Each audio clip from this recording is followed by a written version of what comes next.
Good evening, penny pinchers.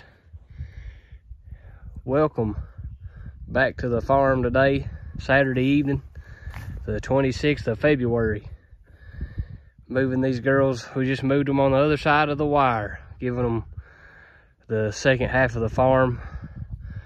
Some people may ask, why ain't you intensively rotationally grazing, talking about moving them every couple of days instead of leaving them on like we're doing for a few weeks.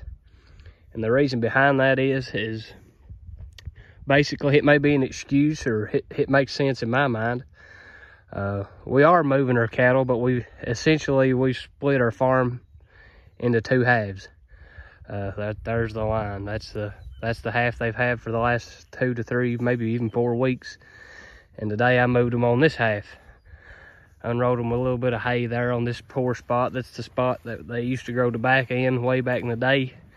It's the highest spot on our farm, and it's poor. It's poor. It's if you want to call it bare, it's as close to bare ground as we got.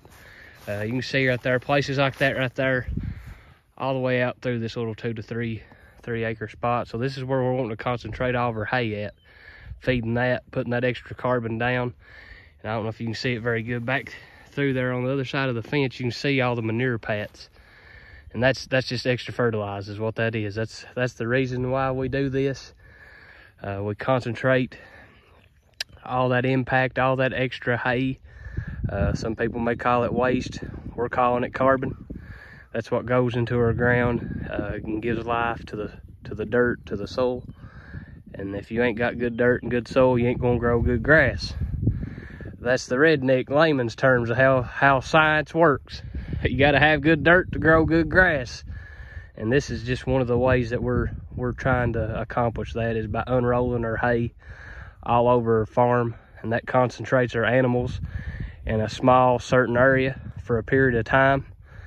And that gives us the manure, what's the word I'm looking for? The manure accumulation. There we go. The manure accumulation in certain areas that we're wanting it in. But they've got, like I say, we've got the farm split in two, so they got approximately 30 acres, probably closer to 20. Take out the woods on this side of the paddock. So they got all of this. And we've given them a little mineral today, just basic beef mineral that we get at our local Southern States. Shout out to them. That's the key to your grass-fed cattle, guys. You got to have very good grass to supplement your cattle, and that's still no excuse to not put mineral out to your cows. They got to have it. Just a little. There's the mineral. It's just Southern States brand beef mineral. It's got everything in it. It's got the calcium, potassium, phosphorus, magnesium, all the good stuff. And right there's your old trick, guys. If you may not know it, if you got a rack on your side-by-side, them reels, they sit right there perfect. That right there is the handiest thing that I accidentally stumbled upon. I was watching somebody's YouTube video and they done that. So there's the tip for today. It's a place to store your reels. But these cows is enjoying it. They're doing good. And listen, guys, we ain't far from springtime. The birds is singing out there, some poor ground. We're gonna try to get some hay on that. Yeah, this is where Pap, he grew his corn and his tobacco on this flat.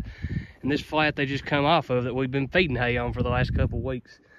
So it's pretty well depleted. It grows good grass, but as soon as the growing season's over with, it's pretty well gone. So we're gonna try to build that up with rotational grazing. But I wanted to step over this hillside here to give you guys a little sneak of what these cows is on, and kind of how we're getting by with only rotating our animals every few weeks. We got 1, 2, 3, 4, 5, 6, 7 head, I guess, to 20 acres right now.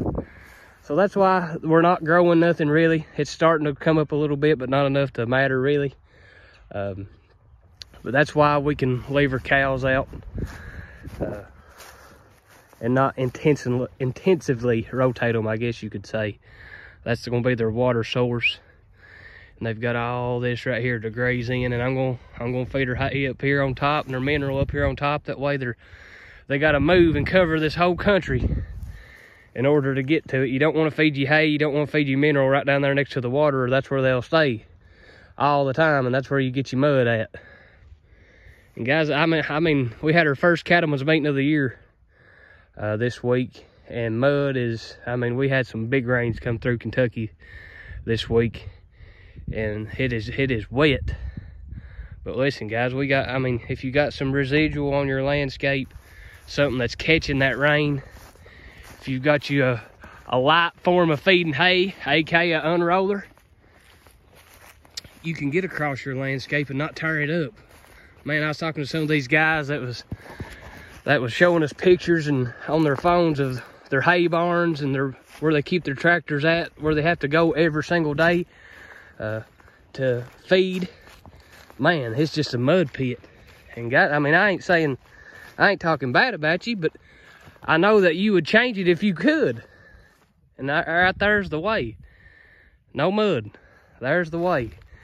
If you feed out of hay rings, that's fine. I ain't downing you if you feed on hay rings. To every man his own. But if you don't move those hay rings every day, every time you feed, you will have mud in your pasture fields. And wherever you have mud in your pasture fields in the wintertime is where you're going to have briars and thorn thistles and cuckleburrs at in the springtime. That's just how it is, like it or lump it.